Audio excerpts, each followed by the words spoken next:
데브라이너가 정말 오랜만에 약 5개월 만에 경기장에 돌아왔는데 지난 8월 12일에 있었던 벌리전 리그 1라운드 경기 이후에 처음으로 경기를 뛰는 거였어요. 물론 허더스필드라는 약팀을 상대로 경기를 하는 거였지만 그래도 경기에 나오자마자 어시스트를 하나 기록했습니다. 그리고 너무나도 명확하게 데브라이너가 나오자마자 맨시티의 공격 작업이 차원이 다르게 파괴력이 높아졌고요. 그리고 데브라이너가 나오자마자 과르디올라 감독이 공격 작업에서 정말 중요하게 생각을 하는 하프 스페이스가 효율적으로 활용되기 시작하는데, 언제나 맨시티는 아무래도 상대 팀들이 수비 라인을 내릴 때가 많기 때문에 수비 라인을 어떻게 무너뜨리냐가 가장 중요한 포인트인데, 데브라이너의 위치는 상대의 측면 라인과 중앙 라인, 이 라인 사이에 위치하게 되죠. 그리고 데브라이너가 이 라인 사이에 위치하게 되면 이 하프 스페이스 공간이 왜 위협적이냐? 일단 위아래적으로 생각을 해보면 위에 있는 선수들이 데브라이너에게 붙으면 수비 라인 앞에 공간이 발생을 하고요. 그리고 뒤쪽에 있는 선수들이 데브라이너에게 붙으면 자연스럽게 뒤쪽에 공간이 발생을 합니다. 그리고 좌우 측면도 생각을 해보면요, 측면 라인에 있는 선수들이 데브라이너에게 붙으면 자연스럽게 측면 공격수에게 공간이 발생을 하고, 반대로 측면 공격수에게 수비수들이 붙으면 데브라이너가 침투에 들어갈 수 있는 공간이 발생을 하죠. 그리고 중앙 라인에 있는 선수들도 마찬가지입니다. 데브라이너에게 붙으면 홀란드에게 공간이 나고요. 홀란드에게 붙으면 데브라이너에게 침투할 수 있는 공간이 또 발생을 해요. 그러니까 이 하프 스페이스라는 공간은 측면 지역도 아니고 중앙 라인도 아니고 수비 라인도 아니고 중원 라인도 아닌 요 애매한 공간을 활용을 하기 때문에 상대 수비 입장에서는 매우 애매한 공간이라고 할 수 있는 이 하프 스페이스를 막다가 수비 라인의 균열이 생길 수밖에 없는 거거든요. 그런데 데브라이너가 없을 때 알바레스나 베르나르도 실바 혹은 포든이 데브라이너 역할을 대신했는데, 특히나 알바레스가 데브라이너 역할을 많이 했었죠. 하지만 어떤 선수가 나오든 데브라이너처럼 요 하프 스페이스 공간에서 지능적인 공간 침투 혹은 연계 플레이, 그리고 상대 수비를 교란시키는 플레이를 잘 가져가지 못했었습니다. 아무래도 맨시티의 공격이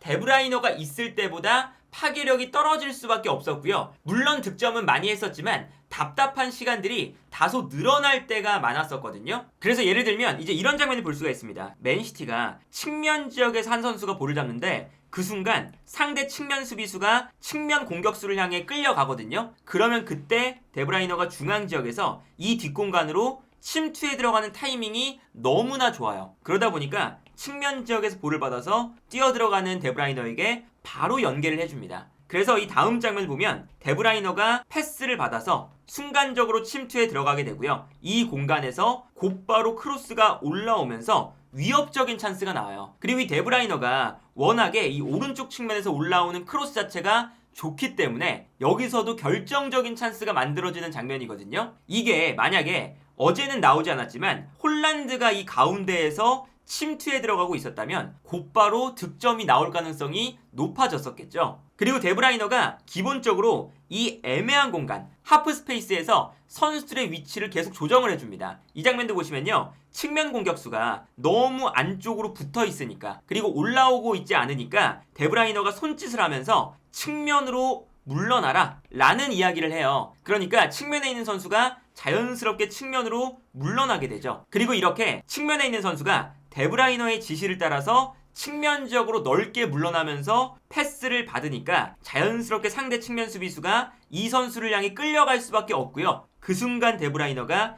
이 공간으로 뛰어들어가기 시작합니다. 그리고 역시나 이 장면에서도 데브라이너가 침투에 들어갈 때 패스가 들어가면서 데브라이너가 또다시 측면 공간을 무너뜨리고 크로스를 올리는 걸 볼 수가 있어요. 그러니까 이 공간을 데브라이너가 너무나도 잘 활용하는 선수인데, 데브라이너가 없을 때는 이제 이런 장면이 나옵니다. 알바레스가 데브라이너 대신 출전하고 있는 장면이거든요. 근데 아무래도 알바레스는 조금 더 공격수에 가깝다 보니까 홀란드의 옆에 세컨드 스트라이커처럼 위치합니다. 그래서 상대 수비의 중앙 라인과 측면 라인, 요 사이 공간에 알바레스가 순간적으로 위치하지 않고 있는 걸 볼 수가 있죠. 그래서 만약에 포든이 측면에서 볼을 잡으면 이때 측면 수비수가 끌려 나오니까 하프 스페이스에 있었다면 포든의 패스를 받아서 연계 플레이를 해주거나, 아니면 측면 수비수가 끌려갈 때 이 공간으로 뛰어들어가는 데브라이너 역할을 해줄 수가 있었을 텐데, 데브라이너의 역할이 없으니까 여기서 포든이 볼을 끌다가 혼자서 고립되는 장면을 볼 수가 있는 거죠. 그래서 상대의 측면 수비 라인과 중앙 수비 라인, 이 두 공간에 수비를 교란시킬 만한 선수가 없는 것을 확인할 수가 있습니다. 그런데 데브라이너가 어제 경기에 나오자마자 이 하프 스페이스를 공략하는 게 퀄리티가 달라지기 시작하는데, 일단 데브라이너가 이 애매한 공간에 위치하면서 맨시티의 공격 작업은 보통 수비수 한 명이 올라오면서 약간 3백이 되죠. 그런데 약간 3백과 비슷한 형태가 됐을 때 오른쪽에 있는 선수가 아무래도 오버래핑을 조금 더 많이 하고, 이 공간에 주전으로는 원래 워커가 나오잖아요. 워커 같은 선수가 올라갔을 때 측면 공격수는 약간 안쪽으로 들어오면서 데브라이너와 함께 이 하프 스페이스에 두 명이 위치해요. 그런데 이렇게 하프 스페이스에 두 명이 위치할 때 데브라이너가 상대 수비를 교란시키는 움직임을 매우 잘 가져가는데, 예를 들면 데브라이너가 앞쪽으로 움직이면서 수비를 뒤로 물러나게 만든 다음에 다른 선수에게 공간을 만들어 준다거나, 아니면 데브라이너가 살짝 올라오면서 수비를 끌어당기면서 하프 스페이스에 있는 선수가 침투할 수 있는 공간을 만들어줄 때가 굉장히 많습니다. 그리고 여기서 뭐 당연하게도 데브라이너가 요 라인 사이에서 볼을 잡았을 때는 워낙에 연계 플레이에 능숙한 선수다 보니까 앞쪽으로 뛰어들어가는 선수들에게 연계 플레이를 해주는 건 당연히 두말할 나위도 없죠. 예를 들어서 이 장면을 보시면 풀백이 올라와 있고요. 이때 측면 공격수가 안쪽으로 들어오는 상황이거든요. 근데 데브라이너가 이미 하프 스페이스 라인에 들어와 있어요. 그런데 안쪽으로 선수가 들어오니까 의도적으로 데브라이너가 올라오면서 상대 수비수를 끌고 오는 걸 볼 수가 있습니다. 그러니까 안쪽으로 들어오는 측면 공격수가 이 뒷공간으로 뛰어들어갈 수 있는 찬스가 나오는 거죠. 그런데 여기서 이 다음 장면을 보면 데브라이너가 내려왔을 때 상대 수비수가 끌려가지 않고 안쪽으로 들어오는 측면 공격수를 따라가고 있어요. 그런데 그것을 보자마자 데브라이너가 바로 방향을 바꿔서 이 뒷공간으로 뛰어들어가기 시작합니다. 그래서 이 다음 장면을 보면 상대 수비가 안쪽으로 들어와 있는 측면 공격수에게 시선이 팔리는 순간 바로 데브라이너가 방향을 바꿔서 이 뒷공간으로 뛰어들어가는 모습을 볼 수가 있고요. 매우 움직임 자체가 지능적이죠. 이 장면도 보시면요, 클래스를 느낄 수 있는 장면인 게 수비 라인 안에서 볼을 받는 상황인데요. 일단 측면 지역을 바라보고 있습니다. 그리고 그 다음 순간 1초도 안 지났는데 반대편을 바라보고 있어요. 그리고 이 다음 장면을 보시면 또다시 1초도 안 지났는데 반대편을 다시 바라보고 있죠. 그러니까 경기장의 뒤쪽과 앞쪽을 본인이 다 계속 바라보면서 체크를 해놓는 상황이고요. 이때 안쪽으로 패스가 들어오면 뛰어들어가는 측면 공격수에게 수비수가 붙지 않는 공간으로 바로 원터치로 패스를 내주는 걸 볼 수가 있습니다. 이 패스가 들어가기 때문에 또다시 상대 수비가 무너지는 걸 볼 수가 있거든요. 데브라이너가 정말 부지런히 움직이면서 상대 수비를 교란시키는 오프 더블 플레이도 가져가고 계속해서 경기장을 체크하면서 연결고리의 역할도 해주는, 정말 맨시티의 공격에서 빠질 수 없는 핵심 중의 핵심이라는 게 단 30분 만에 증명이 되거든요. 이 장면이 들어오자마자 발생하는 공격 장면이에요. 근데 이 장면을 보시면요, 포든과 데브라이너가 오늘 전방에 있었거든요. 포든과 데브라이너가 약간 내려오면서 수비수 2명을 본인들에게 끌어당깁니다. 그러니까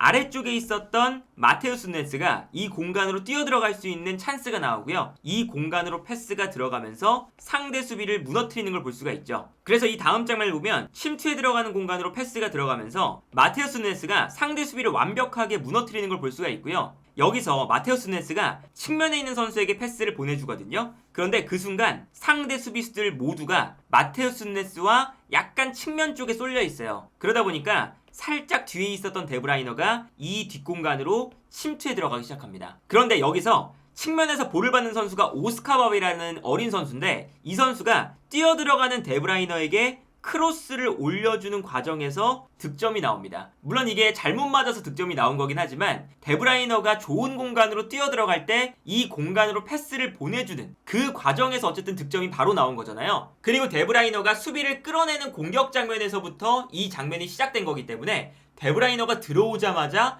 첫 번째 골에 관여가 되기 시작하고요. 그리고 바로 그 다음 장면에서 이런 장면이 나옵니다. 포든이 데브라이너 대신에 약간 내려와서 하프 스페이스에 위치하는 장면이고, 데브라이너가 중앙 지역에 위치하는데 포든이 볼을 잡았을 때 앞쪽으로 한 선수가 뛰어가면서 상대 수비수들을 측면으로 끌어내거든요. 끌어내니까 그 순간 뒤에 있었던 데브라이너가 이 공간으로 뛰어들어가기 시작합니다. 그리고 이 공간으로 포든이 적절하게 패스를 뿌려주면서 데브라이너가 상대 수비를 완벽하게 무너뜨리는 움직임을 가져가요. 그리고 여기서 포든의 패스를 상대 수비가 가까스로 걷어냈는데 여기서 맨시티의 득점이 또다시 발생을 합니다. 데브라이너가 코너킥 상황에서 짧은 코너킥을 받은 다음에 요 라인 사이로 또 예술적인 패스를 찔러줬고요. 이 패스가 들어가면서 상대 수비 라인이 무너지기 시작하죠. 중앙 지역에서 데브라이너의 패스를 받아서 안쪽으로 보내주고 여기서 코바치치가 뒤로 패스를 다시 내주고요. 이 공간으로 뛰어들어오는 포든이 있죠. 그리고 여기서 포든이 득점을 만들어내는 걸 볼 수가 있습니다. 이 장면도 결국에는 데브라이너의 움직임 때문에 코너킥이 나오고 이 코너킥 상황에서 데브라이너의 좋은 패스를 기점으로 득점이 나오는 장면이거든요. 그리고 결국에는 데브라이너가 본인이 직접 어시스트를 기록하는 장면을 봐도 데브라이너가 있고 없고의 차이가 어마무시하게 차이가 나요. 지난 시즌부터 맨시티가 수비를 할 때 두 줄 수비를 만들고요. 데브라이너가 최전방 공격수와 함께 전방에 위치할 때가 많습니다. 그리고 여기서 맨시티가 수비를 성공하는 순간 가장 먼저 찾는 선수가 데브라이너죠. 그리고 데브라이너가 볼을 받는 순간 상대 수비가 공격을 위해서 올라와 있기 때문에 이 뒷공간으로 공격을 전개하기 시작하는데 이 다음 장면을 보면요. 데브라이너가 볼을 끌고 올라가면서 상대 수비가 점점 더 물러나게 됩니다. 그리고 이때 데브라이너가 측면으로 침투해 들어가는 선수에게 패스를 적절하게 공급을 해주고요. 여기서 멈추지 않고 측면 공격수가 볼을 받았을 때 부지런한 오프 더블 플레이로 뒷공간으로 뛰어들어가기 시작하죠. 이 움직임도 데브라이너의 트레이드 마크와 같은 움직임이잖아요. 뒷공간으로 뛰어들어가면서 데브라이너를 향해서 패스를 보내주고요. 데브라이너가 측면 지역에서 완벽하게 상대 수비 라인을 무너뜨리는 장면이 나오는데 여기서도 데브라이너가 안쪽으로 공격수들이 침투해 들어가면서 상대 수비가 중앙 지역에 쏠려 있으니까 경기장을 또 넓게 바라보면서 이 움직임을 완전히 파악을 하죠. 그러다 보니까 살짝 뒤쪽에 떨어져 있는 도쿠를 바라보고요. 이 공간으로 정말 절묘하게 크로스를 올려주는 걸 볼 수가 있습니다. 그러니까 이 데브라이너의 상황 판단과 정말 이게 사실 급박한 상황인데도 패스를 보내줄 수 있는 공간을 완벽하게 파악을 하는 능력이 데브라이너가 정말 뛰어나고요. 여기서 도쿠가 데브라이너의 결정적인 패스를 받아서 득점을 기록하는 것을 볼 수가 있었습니다. 맨시티가 상대가 공격으로 올라왔을 때 실점하는 빈도가 이번 시즌에 많거든요. 이거는 맨시티의 수비가 지난 시즌보다 약간 불안한 것도 있지만 데브라이너가 없기 때문에 상대 공격이 조금 더 수월하게 올라올 수 있다는 것도 있어요. 왜 그러냐면 지난 시즌에는 데브라이너가 높은 위치에 있기 때문에 상대가 공격적으로 올라왔다가 역습을 당해서 실점하는 장면들이 많았었거든요. 그러다 보니까 상대 수비 라인이 계속 내려갔었거든요. 그리고 심지어 데브라이너뿐만 아니라 홀란드가 같이 있으니까 홀란드와 데브라이너 이 두 명의 선수가 그냥 앞에 있다는 것만으로도 상대가 공격하기가 매우 까다롭습니다. 이 장면도 보시면요. 그냥 정말 단순하게 상대가 공격으로 올라왔을 때 맨시티는 후방에서 전방으로 패스를 보내줍니다. 근데 앞쪽에서 홀란드가 볼을 받아주죠. 그리고 홀란드의 바로 뒤에 데브라이너가 위치하면서 이 세컨볼을 받기 위해 움직입니다. 그리고 홀란드가 세컨볼을 받아서 데브라이너에게 떨어뜨려주게 되는 건데 여기서 홀란드가 일단 몸싸움에서 밀리지 않은 체격 조건을 가지고 있고 그리고 데브라이너가 홀란드의 패스를 받아줄 만큼 아주 좋은 오프 더블 플레이를 보여주고 있는 거죠. 그리고 여기서 볼을 떨어뜨려주는 순간 데브라이너가 볼을 받아서 앞을 바라보면 그 순간 홀란드가 또 공간을 향해 침투해 들어갑니다. 그리고 침투해 들어가는 홀란드에게 데브라이너가 단 한 번의 패스만 결정적으로 들어가기만 한다면 당연히 홀란드가 이 장면에서 결정적인 찬스를 잡게 될 때 너무나도 쉽게 득점을 기록하는 걸 볼 수가 있거든요. 그러니까 이런 것조차 사실은 데브라이너의 영향력이 어마무시하게 큰 건데 데브라이너가 지난 경기에서 단 30분만 뛰었지만 이 엄청난 영향력을 발휘하면서 데브라이너가 들어오자마자 3골이 나오기 시작합니다. 그러니까 이거는 정말 이 데브라이너가 얼마나 영향력이 큰 선수인지를 알 수가 있는 거죠. 그래서 지금 프리미어리그의 순위를 보면 맨시티가 한 경기를 덜한 상태에서 승점이 40점이고요. 리버풀과 승점 5점 차이가 나고 있는 걸 볼 수가 있습니다. 그런데 맨시티가 약간 흔들릴 때 리버풀, 아스톤빌라, 아스날, 토트넘 이 주변에 있는 팀들이 승점을 많이 못 쌓았어요. 그러다 보니까 후반기로 갈수록 특히나 데브라이너가 복귀를 했기 때문에 맨시티는 따라갈 일만 남았고 그리고 현재 맨시티가 분명히 1위에 있지 않음에도 불구하고